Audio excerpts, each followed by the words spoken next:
Good afternoon, and thank you for joining us for today's webinar, The Impact of the COVID-19 Pandemic on the Rare Disease Community. NORD is pleased to be here today with IQVIA, and together we'll present our findings on the impact of the coronavirus on patients and families, patient organizations, and companies engaged in orphan drug research. For over 30 years, the National Organization for Rare Disorders has focused on the health and well-being of people living with rare diseases and their loved ones. We want you to know that during the COVID-19 pandemic, our commitment to serving you is stronger than ever. My name is Katie Kowalski. I work in the education department at NORD, and it's my true pleasure to be your host for today's webinar. And now I would like to introduce our speakers. Pamela Gavin is the Chief Strategy Officer for the National Organization for Rare Disorders. She sets the strategic direction and implements innovative programs and services to address the needs of the rare disease community. Jeff Kiefer is head of the Pediatric and Rare Disease Center of Excellence at IQVIA. Jeff leads a team of medical, regulatory, and operational experts who support pediatric and rare diseases and clinical and commercial programs across IQVIA. Vanessa Boulanger is the Director of Research at the National Organization for Rare Disorders. She leads the development, growth, and implementation of NORD's scientific and research activities. Allie Smith is the Strategy Director at the Pediatric and Rare Disease Center of Excellence at IQVIA. Allie supports rare disease programs across IQVIA and also drives collaborations with rare disease patients and families to bring their voices into the clinical studies program. Murray Adkin is Executive Director for the IQVIA Institute for Human Data Science. His team conducts independent research for publication, drawing upon the resources of IQVIA, and they focus on improving understanding of critical healthcare issues around the world. We're delighted to host this esteemed panel, and I will ask Pamela Gavin and Jeff Kiefer to please get us started. Thank you, Katie, and welcome everyone to our webinar this afternoon. It's NORD's pleasure to have our IQVIA colleagues join us today to share with you research our respective organizations have conducted related to the impact of COVID-19 on the rare disease community. In the past, NORD has commissioned IQVIA to conduct independent studies and publish the results on topics important to the community, such as the status of orphan drug spending in the United States. It's this type of work that underscores for NORD the importance of ensuring that our advocacy activities are informed and supported by empirical data. To that end, today we will share with you important information on the impact of the pandemic on the community and touch upon its implications for the future. We know that rare disease patients are among some of the most vulnerable, and issues that existed prior to the pandemic have only been exacerbated over the last few months. New challenges were also presented to an already underserved portion of the population in the United States. For example, concerns about visiting an emergency room due to the risk of exposure to COVID-19 was perceived by many to be greater than that of not receiving urgent care. And the impact of COVID-19 is evident, can also be seen not only in the area of medical care, but also research and the conduct of clinical trials. I'll pass the mic over to my colleague, Jeff, to share some opening remarks in this regard, and then we'll get to the presentation. Jeff? Thanks very much, Pamela. So as Pamela mentioned, IQVIA and NORD have worked together on projects in the past. But in addition to these types of data-led efforts, one of IQVIA's main functions is to run clinical trials on behalf of pharma and biotech companies. And we have a wide range of rare disease trials that we're running currently. And over the past months, we've seen firsthand the impact of COVID on rare disease research. And a large part of the presentation today will be a discussion of some of what we've been seeing in that regard. We'll also discuss the impact of COVID-19 on drug prescribing in rare disease, and that's something we follow closely with our access to healthcare data. So with that as a preview, I'd like to go ahead and turn it over to Vanessa to talk about the impact of COVID-19 on the rare disease patient community.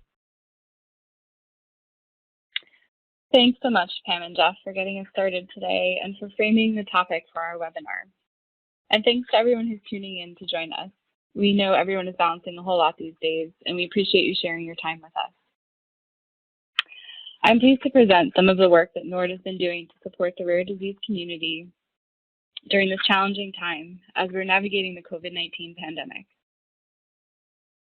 As mentioned earlier, I oversee NORD's research initiatives, and so I will talk a bit about how we are continuing to support the community through online data collection, both through our IMRare registry and natural history study program, and in particular through the development of community surveys that allow us to hear directly from rare disease patients and families on the impact of COVID-19.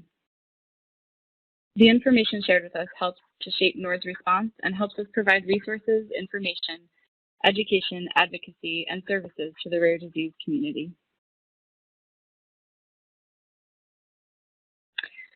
So NORD put together two short surveys. The first was released in April, and the second was released in June to assess the impact of COVID-19 on rare disease patients and families in the United States. We wanted to hear from the community directly and to understand the nature and extent of the issues experienced during this time. The surveys were promoted through NORD's website and social media channels and were open to the public community for 1 week in early April as initial and significant precautionary measures were put in place, and again for 1 week in mid-June as states began to lift restrictions. A total of 1,600, so 1,600 respondents participated in the surveys, providing us with rich quantitative and qualitative insights. We published an in-depth report of our findings from the first survey in May, and we'll publish our second report this week following this webinar. Today, I will share some of the key findings and themes that emerged from the surveys. So a bit about who responded to the surveys. Here you'll see that in both surveys, the majority of folks that participated identified themselves as a rare disease patient. And perhaps it is not surprising that it follows that given the number of respondents that identified as patients who reported on themselves, the vast majority of respondents were adults, so over the age of 18 with a rare disease. And here you will see that we included the National Institutes of Health Genetic and Rare Diseases Information Center, NIH GARD, list of rare disease categories in the survey and had representation across all disease areas. Respondents had the ability to select more than one category, and the top 3 disease areas represented among respondents were autoimmune, autoinflammatory diseases at just over 28% of the participants, and congenital and genetic diseases and lung diseases, both at around 21% of the participants. And here you can see that participation in both surveys was spread out across the country and was mostly consistent across the 2 survey time points. Interestingly, the states with the greatest participation in our survey map closely to the states that are also experiencing the greatest number of confirmed COVID cases. Additionally, 40% of our respondents were located in suburban or medium-sized cities, followed by towns or small cities, and then rural areas. Notably, the fewest number of respondents were from urban areas or large cities.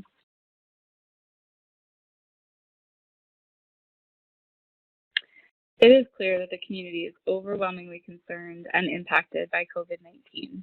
In our first survey from April, 98% of our survey participants indicated that they were worried, and 95% of our survey participants indicated that they had been impacted to some degree. 6 months into this public health crisis, 94% of our survey participants are worried, and 92% of our participants remain affected. As I mentioned earlier, our most recent survey was conducted the week of June 17th, at a time when many states were beginning to reopen and ease social distancing measures.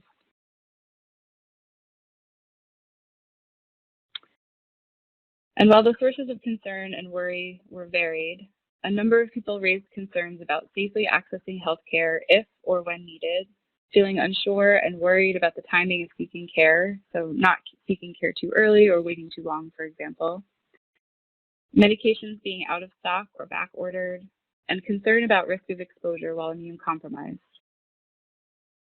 Some of the most frequently shared concerns were around not being able to access personal protective equipment, or PPE, especially for those who required it prior to the pandemic. In addition, access to medical services such as home infusions, lab work, and behavioral therapies was raised as a concern, as was access to COVID testing and the reliability of the results. And many feared whether they would be treated equitably in a healthcare setting given their pre-existing chronic conditions. With states reopening, respondents shared concerns about returning to work with a high-risk individual living in their home. Compounding all of these worries, we heard about concerns around financial stability as the economy continues to change.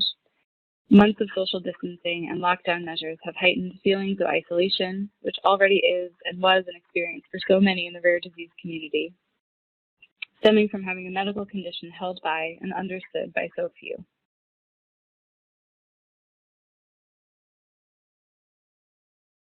And then at the household level, nearly 40% of the respondents to NORD's survey continue to be impacted by a loss of income, placing families in a position to make challenging and unfair choices between personal health and economic stability. We've heard many stories from patients, caregivers, and family members who are not able to return to work because they or someone in their household is considered high risk due to their rare disease. This is felt even more acutely by professionals in service roles, so nurses, teachers, restaurant servers, and more. As businesses continue to reopen, many within our community will face difficult decisions about whether they can afford to remain at home, take a leave from employment, or find a different way to generate income that will allow them to continue to distance until it is considered safe for them to return to a professional or educational setting. As of July 20th, NORD received more than 23,000 calls and emails for financial assistance, specifically due to COVID-19.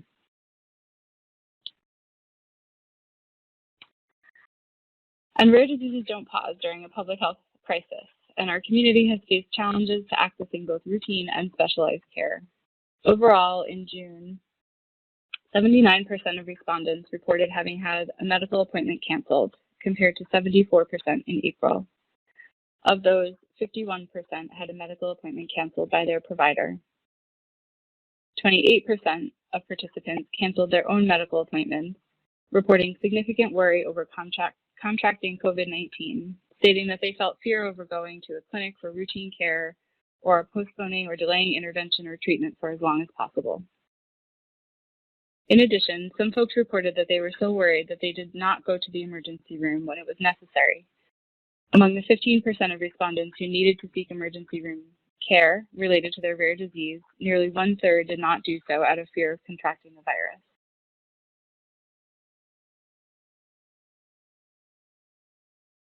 And so here we can start to see the significant impact on access to care and how technology is being leveraged to re-envision how healthcare services are provided while also maintaining support for social distancing measures.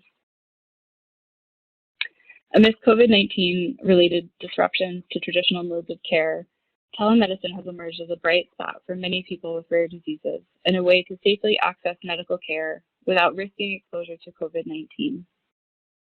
Access to telemedicine has increased in part due to advocacy efforts, and we can see here that there is a jump from 59% to 83% of patients who have been offered an alternative appointment with their provider, either via telephone or video.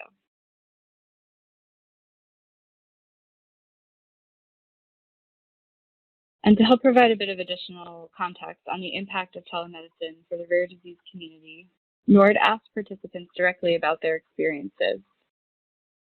88% of the folks offered a telemedicine appointment accepted it, 92% of whom said it was a positive experience. 70% of respondents indicated that they would like the option of telemedicine for every appointment in the future. And 61% reported that the primary reason that they would opt out of a telemedicine visit is that they prefer face-to-face interaction. With geographic dispersion in terms of patients and specialists, many patients and families travel several hours or out of state to access the medical care that they need. Virtual appointments, particularly for rare disease families, have saved time and money, making healthcare more accessible. NORD is advocating for patients and families to continue to have a choice to be seen in person in a healthcare setting when necessary, or to have the option to have a virtual visit where possible and appropriate.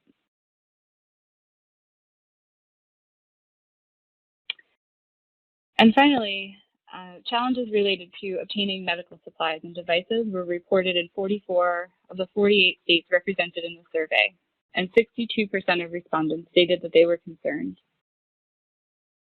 An association was found between challenges around access to PPE, one of the top indicated medical supplies, and greater level of worry. For the 14% of folks who have experienced challenges related to accessing medication, the primary reason was due to shortages, with many people raising that their medicine or supplement has been discussed as having some potential application for the management or treatment of COVID-19. Further, a new trend emerged in the open-ended responses, revealing that mail delays are an increasingly common problem for obtaining medication. This is clearly an evolving situation that is having significant short-term and projected long-term impact on individuals in the rare disease community. NORD continues to connect with the community and advocate for services, support, and resources that bring benefit to rare disease patients and families today and also in the future. So before I turn it over to my colleagues from IQVIA, I wanted to just spend a few minutes highlighting some of the challenges that patient organizations have faced during the COVID-19 pandemic. NORD works closely with our more than 300 organizational members to build capacity, support organizational development, and to provide guidance and resources.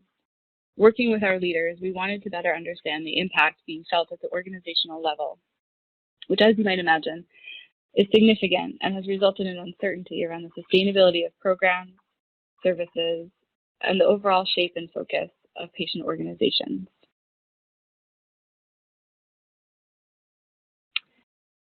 Fundraising efforts have been impacted significantly, particularly events-driven fundraising, resulting in a significant loss of income, anywhere from 30 to 60% of overall annual revenue for the organization.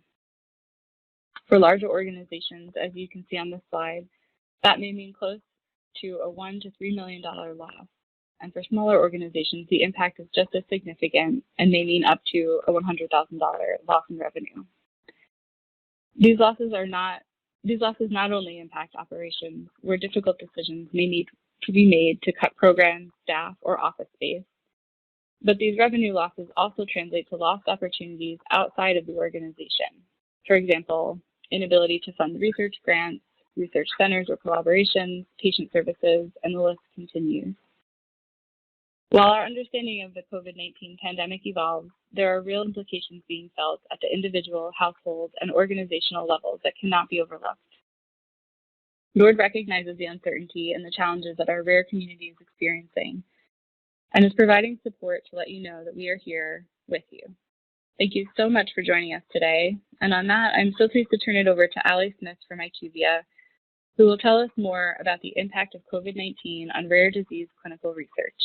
Thank you.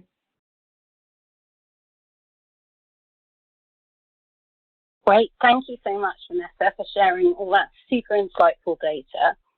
And so I just wanted to focus in a little bit specifically on the impact of COVID-19 on rare disease clinical research. Those are the studies that we need to run to test new drugs for rare disease. And at IQVIA, we're running a real mixture of studies in rare disease on behalf of pharma and biotech companies, as Jeff Kiefer mentioned earlier. And for this presentation, we're thinking about these studies as pretty representative of rare disease clinical research, given that they span diverse classifications within rare disease, in a similar way to the data that Vanessa shared from the Patient Insights Survey. So we felt a deep dive into our data in terms of what was happening with those studies, in terms of patients being able to enroll and continue in studies, and our monitors being able to check study data, but looking at our data to provide some information on general trends in rare disease clinical research to add to NORD's Patient Insights. And when we look at our portfolio in terms of what our pharma and biotech customers decided to do with ongoing studies in collaboration with us and other stakeholders, it isn't really surprising that COVID-19 has had a major impact, and most of all on studies in that third column that were actively enrolling at the time of the COVID pandemic. We did note that very few studies have actually been put on hold or cancelled altogether, And you can see in dark blue, a good number have actually been able to continue in the way that they were planned. So in a moment, I'll walk through some of the risk mitigations that we've been putting in place, but it's worth noting, outside of actual patient visits, that clinical trial sites, typically hospitals in the case of rare disease, have been adapting to the ways that we're asking to work with them in the current situation. So we've moved to remote models for lots of activities that we need to do with hospitals. Previously, someone may have had to go into the hospital to agree a contract or to train medical staff and to check patient data from the study that it was accurate. But that's no longer the case. So this allowed studies that are wrapping up now, so that column on the right, or studies that are in planning or startup to be less impacted by COVID-19. Nonetheless, without patients actually being allowed to start new studies, clinical research in rare disease can't move forward. So in the next slide, I'll go through some of the specific solutions that we've put in place to keep studies going. So firstly, the way that we design studies is really important. And where adjustments need to be made to studies, we have to be able to gain the approval of all the authorities to amend these protocols. And that all needs to be done and can be done remotely. So for example, if there's only one assessment that has to be done in a hospital setting, and it would tell us a lot about that drug that's being studied, but it wasn't critical to showing that the drug was safe or that it worked, then we can actually remove that assessment and have all the study visits conducted at home. And there are lots of ways that we can do those study visits at home. I'm sure most people on the line have been communicating with a medical health professional for themselves or on behalf of a family member by video call during lockdown. And study visits are also possible that way. Nurses and phlebotomists can be sent to patient homes to administer drugs, to do assessments, collect samples.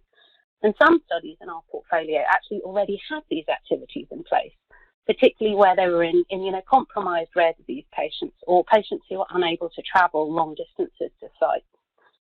And we've instituted shipping medication directly to patient homes and continue to increase all of our communication with sites, as I mentioned, but even directly with patients and families online.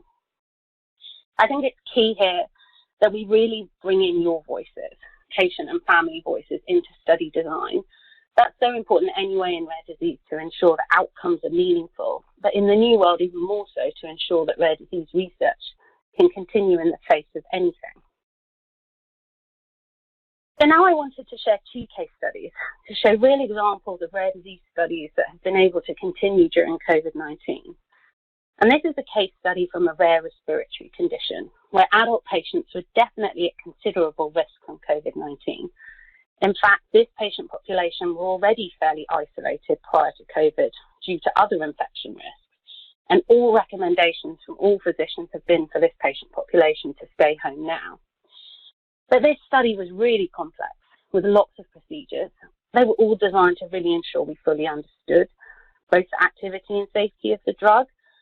But when lots of stakeholders got together in the new world to evaluate the protocol with the new criteria, we could see that some assessments could actually be conducted at home by home healthcare or by telehealth. Some assessments could be removed.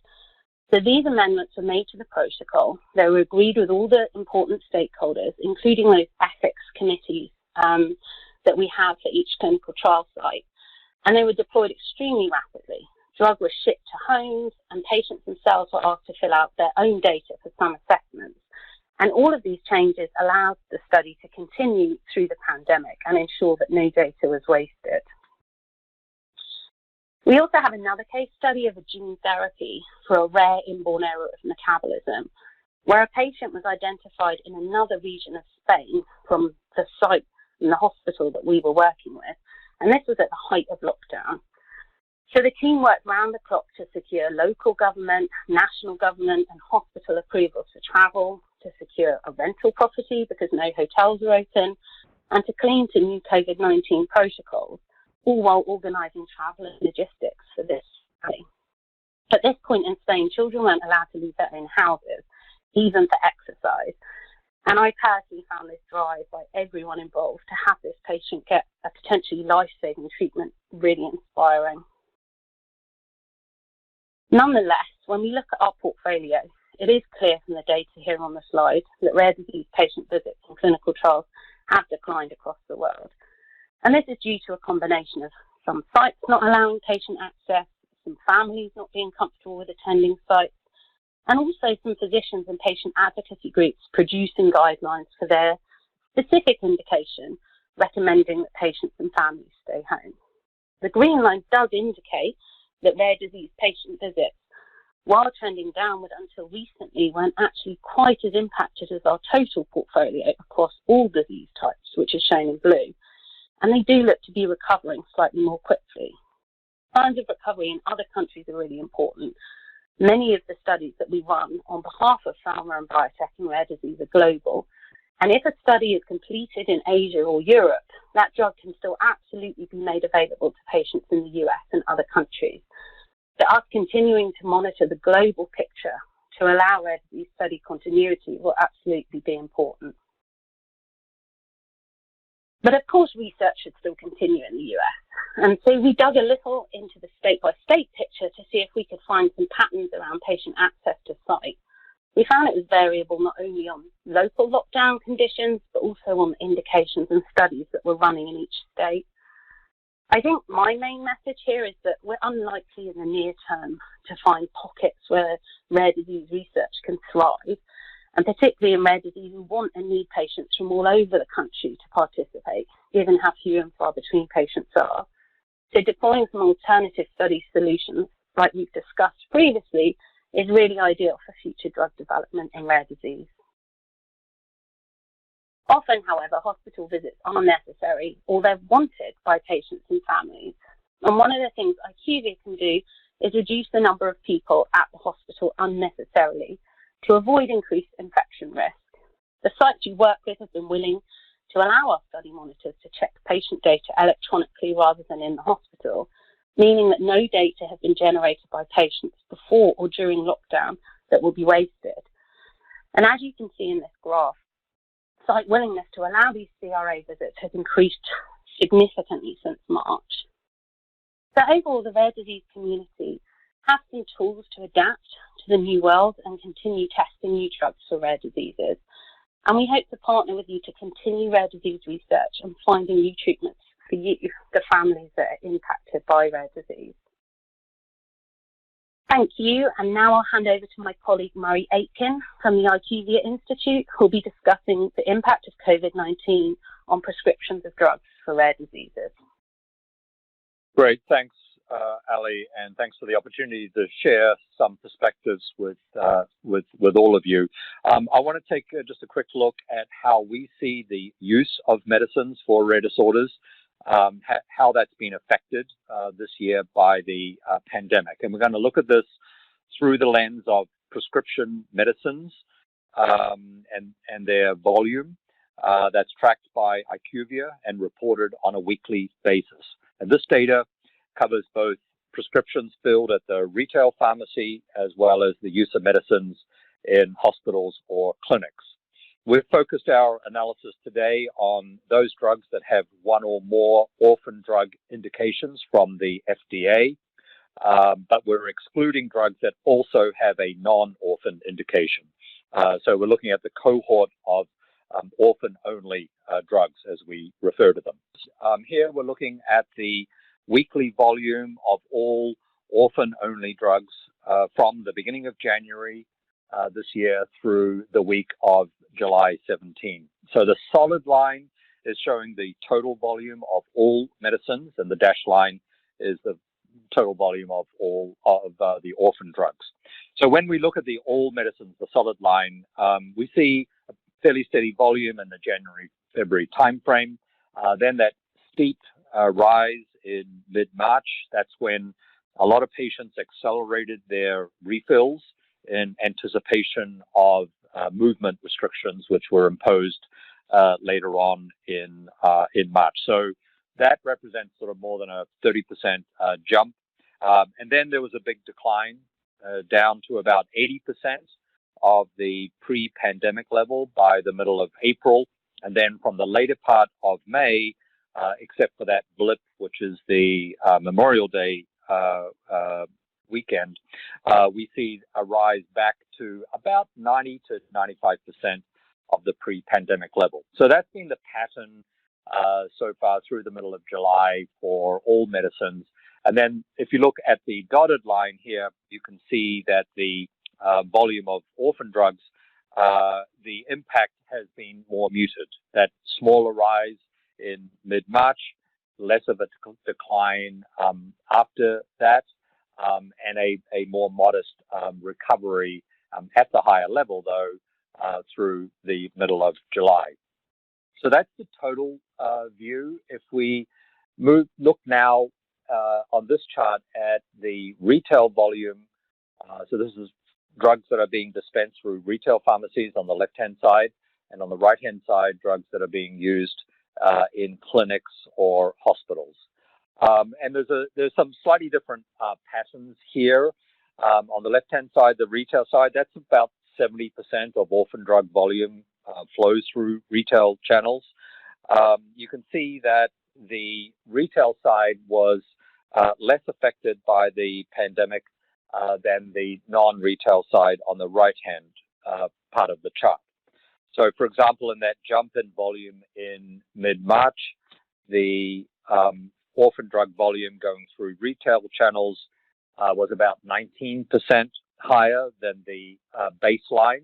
And here we're comparing volume to the baseline, which is the 8 weeks through the end of February. So 19% higher for the retail channel drugs, 26% higher on the non-retail side. And that might reflect the greater urgency that was given to see patients in clinic settings in advance of movement restrictions. And then on the right-hand side and the non-retail side, you can see a steeper decline down to below 15% below the baseline in that later part in April before recovering back to the baseline level in the most recent week. And again, that reflects the restrictions and access that patients have had to clinics and hospitals. And even as those have reopened, there's still more restrictions in terms of the volume of patients who can be seen in many facilities. On the retail drug side, we can see a more modest decline, and then the recovery, particularly in the last 3 weeks, a little bit less certain. In fact, the last at the end of that line, you can see that we're seeing looks like a decline in the volume relative to the baseline. Again, this is something that moves around every week.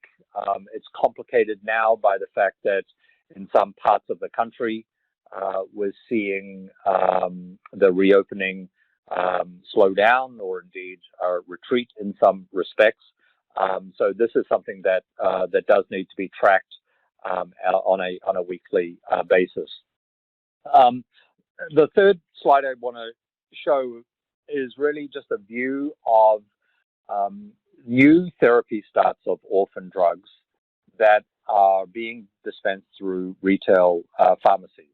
So here, again, we're showing the weekly trends, both for the total market, new therapy starts, and for the orphan-only part of the market.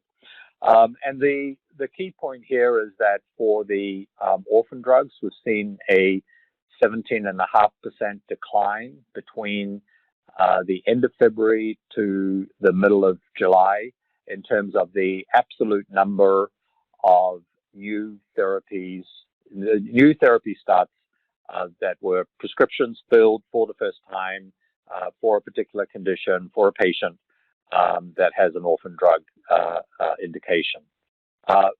Across the overall market, that decline is down 26%. So again, a consistent pattern across what Ali talked about and what we're seeing in terms of a more modest impact on the orphan drugs than the overall market.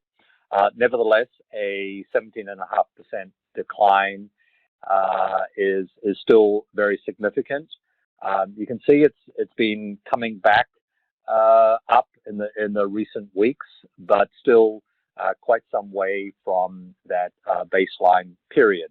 And I think that's what we're all concerned about seeing. It represents fewer patients visiting healthcare professionals, fewer diagnoses being made, fewer diagnostic odysseys being completed, perhaps, and fewer treatments being initiated using an orphan drug. So again, I think this is what the patient community, what NORD is very focused on, is how do we get these numbers back to where they were, recognizing that every delay in a diagnosis, every delay in an initiation treatment generally means a delay in improvement by the patient or a worsening outcome. So that needs to be all of our focus as we seek to see the health system fully reopen over time. So before passing back to Pam and Jeff, I just want to mention, as Pam referenced up front, that the IQVIA Institute is currently working on a report commissioned by NORD.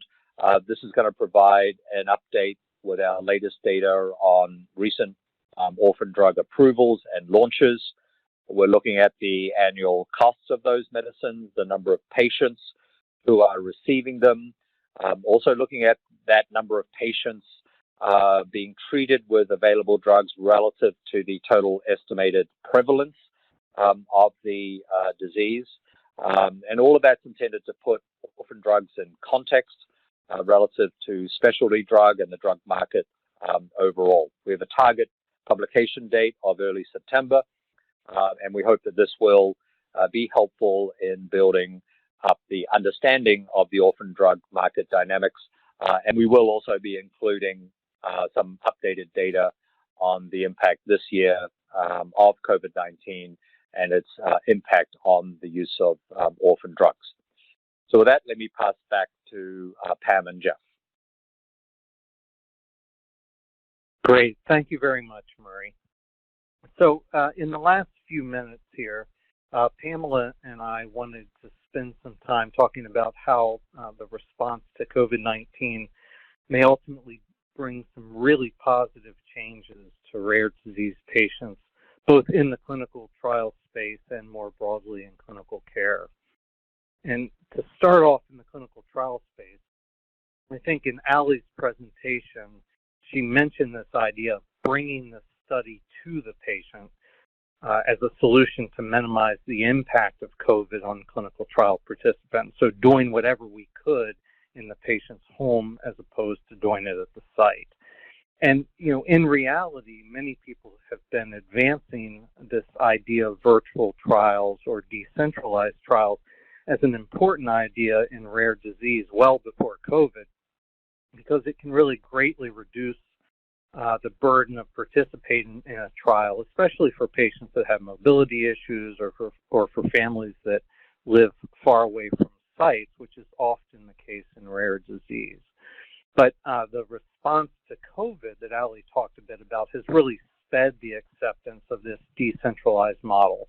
It's proven that it's safe and it's an acceptable way to conduct clinical trials, and it's really allowed us to break down some of the regulatory hurdles that had been limiting the use of some of these home-based trial models. So I really believe that elements of virtual trials, either virtual trials or at least home-based components of trials, are going to be introduced into many, if not most, new studies coming out. And I think that's going to be a really positive change in the way we run clinical trials in the future. And we're certainly already seeing that sponsors are doing whatever they can to take the studies into patients' homes when that's feasible. So along with changes in how we run studies, I think the way study protocols are designed is also changing for the better because of this environment.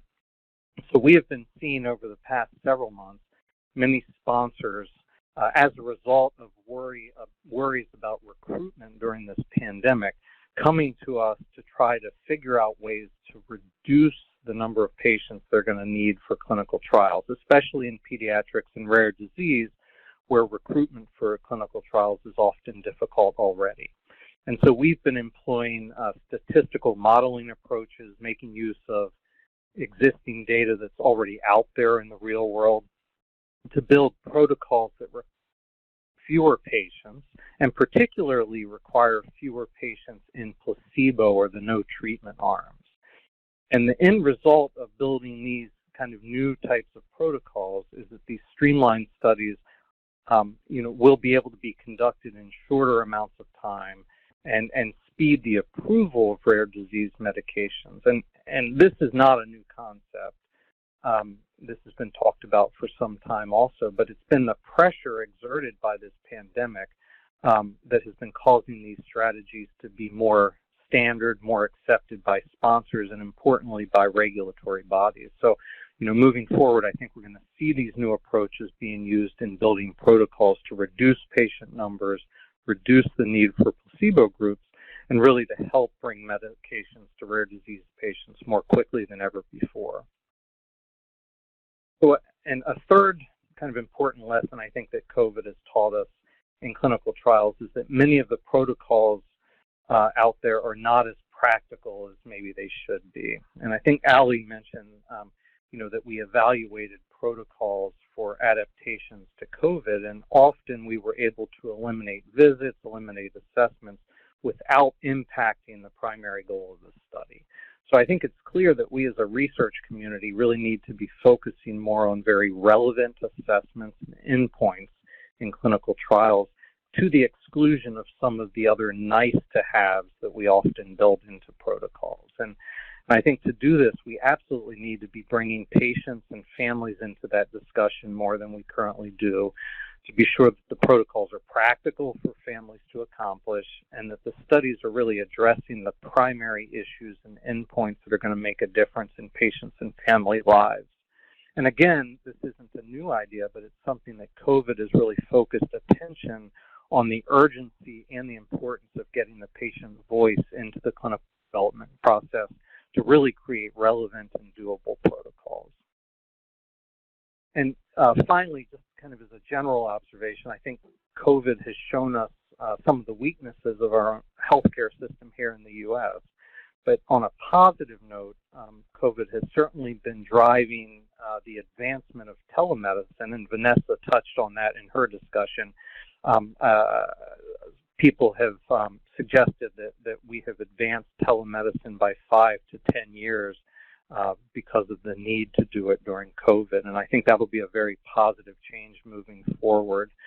There's also been a renewed focus on the importance of data sharing, centralized health information networks, and I think importantly on the capability to perform large-scale data analytics in the health field. And currently, the focus of all of that is the use in the emergency response. But this need for centralized data and analytics is certainly applicable to healthcare in general.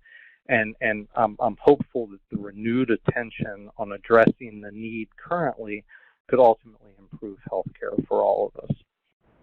So those are a few of my thoughts regarding some of the positives that may come out of our response to this pandemic. But Pamela, I wanted to pass over to you to elaborate on some of this or add your thoughts about positive changes that you think we might expect out of this challenging time.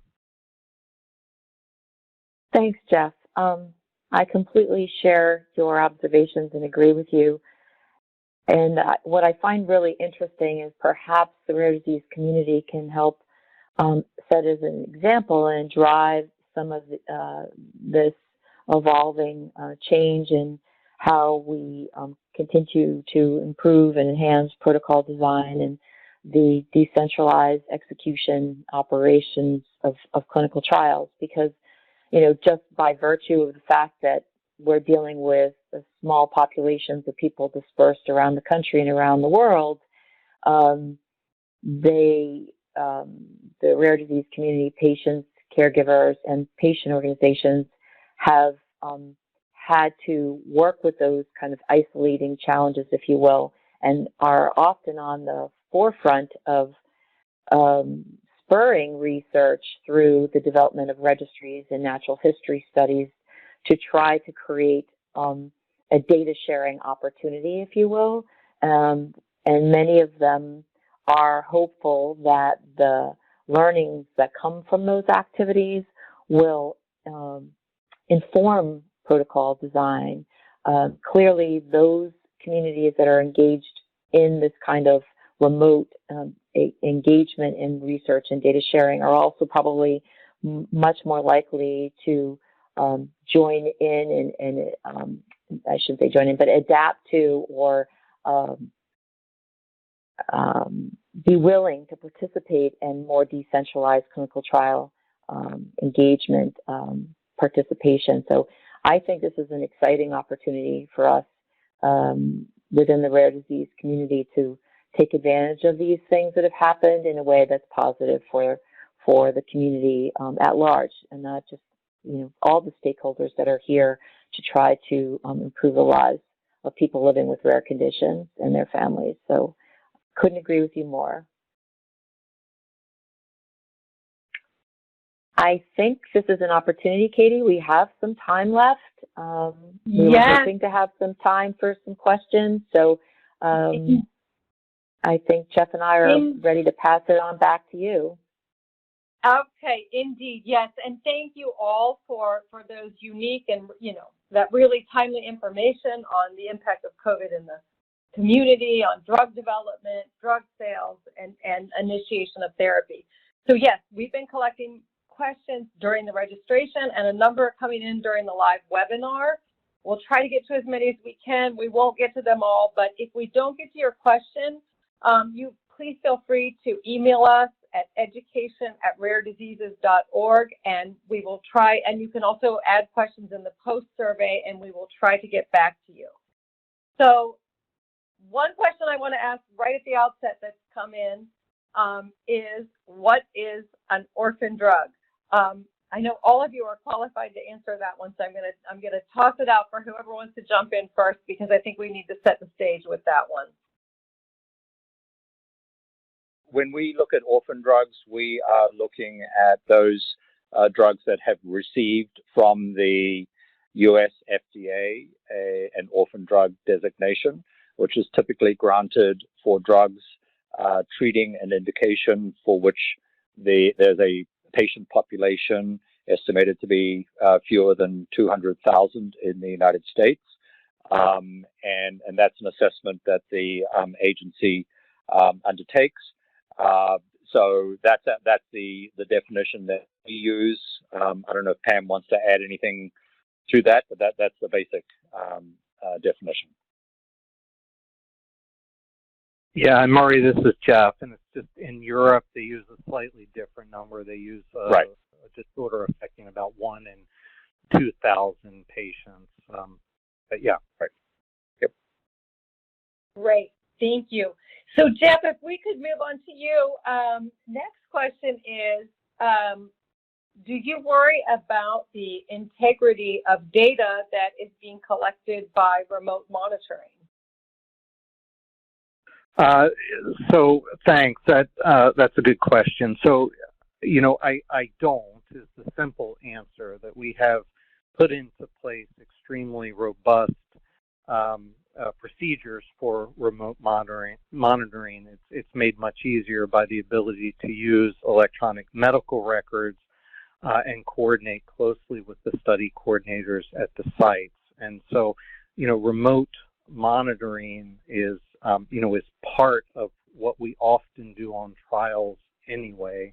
And so we've been putting during COVID a kind of a more robust system of remote monitoring in place. And to date, we have not seen any data issues coming out of those processes. Great, thank you. So next one, Pam, maybe you can take this. There have been what some people call some silver linings that came from the COVID-19 pandemic. Things like modifications to clinical trials that make participation more accessible for rare disease patients, And then another big one is the improved access to telehealth. Does NORD plan to advocate for the continuation of some of these changes that emerged during the pandemic? Absolutely. We absolutely do, whether it be through activities that we are, that we're primed to take responsibility for or charge from an advocacy perspective, or in combination with other alliances and organizations that share common goals. We absolutely are going to do that and have already started to do that. We're very concerned that some of the progress that's made as it relates to these silver linings, that we don't have this rubber band effect where we go back to the previous state, that we can learn from them. Telehealth, as you mentioned, is a really, really good example. As a technology platform, it's been around for a very long time. And so it's rather, policies and access to technology and, insurance coverage and things like that were addressed on a temporary basis through this COVID-19 pandemic response, that we want to make sure the best of that is brought forward, but we do so in a mindful way that everyone that has that should have access to it does, and that it doesn't harm patient care in the future. So we definitely are doing that, and we will be working with folks in the community on those issues. We'll be sharing results and progress being made on our website and through social media, and we will certainly be looking for folks to join us in that effort. Wonderful. Very helpful. Thank you. Now I'm going to pivot to Allie. Allie, during your presentation, you mentioned some of the things that are being done to keep studies running and to ensure continuity. So was that an exhaustive list? Are there any other things being done? And then a second part is that you did note some downtrends in the numbers of clinical trials. So are these efforts to keep things going working? Thanks, Katie. So, yeah, I did provide a list of our solutions, and obviously, if that was exhaustive, it would probably take the whole webinar. But I think it's really important that we have teams working on, very indication and protocol-specific mitigation strategies. So to really think about, what endpoints are most applicable in that indication, and then what's possible in the home setting. And there's a whole load of developmental endpoints in children. There are, neuromuscular endpoints that are very difficult to conceive how we can test those uniformly across lots of different patients in a home setting. And so a tremendous amount of work is going into figuring out how to virtualize each individual component of the study. And certainly, in the future, many studies will likely adopt a hybrid model where, patients and families will still be attending the sites, as well as having some study visits conducted in a home setting. And certainly we often hear from patients and families that that's their preference, to maintain some form of contact face-to-face with a healthcare professional anyway.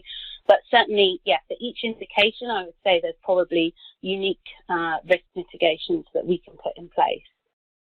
I think in terms of the future, we're all still recovering, and certainly in the US, COVID-19 has perhaps not quite reached its peak in some areas.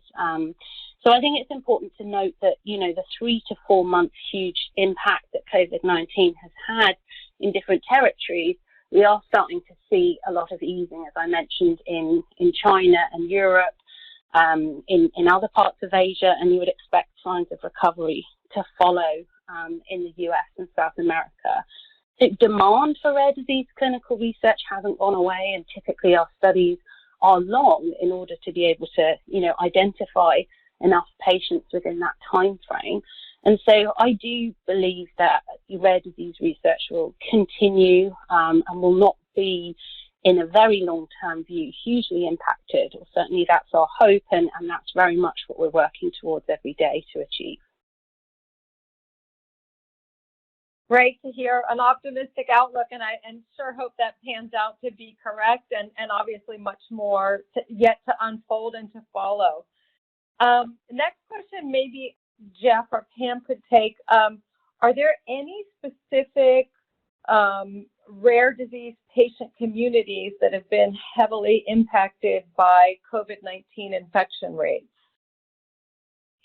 Pam, I'll start, and then you can add in. I think the initial thought were the rare disease patients with immunodeficiencies, sickle cell disease patients, and folks that have respiratory issues like cystic fibrosis were going to be hit the hardest. I don't think we have great data yet to show exactly what's happened in those subgroups, but those are the patient populations people have been most worried about. Now, there were some data that I saw recently that suggested that the CF community was not getting severe disease at any different rate than the general population. But I think folks are still looking at that and still trying to understand things around this disease. Pamela, anything else to add there? I would agree that the data is still being collected, and as you said, Ali, the United States is still dealing with hotspots, and we haven't reached our peak. So I think we have more research to do, more work to do to garner really meaningful numbers to back up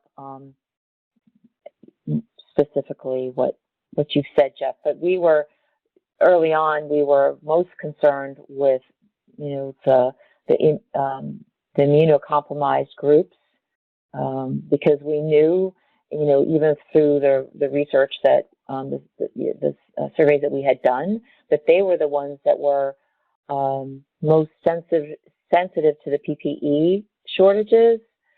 They were the ones already living with that kind of those kinds of supplies in their homes and incorporating them into their daily lives pre-pandemic.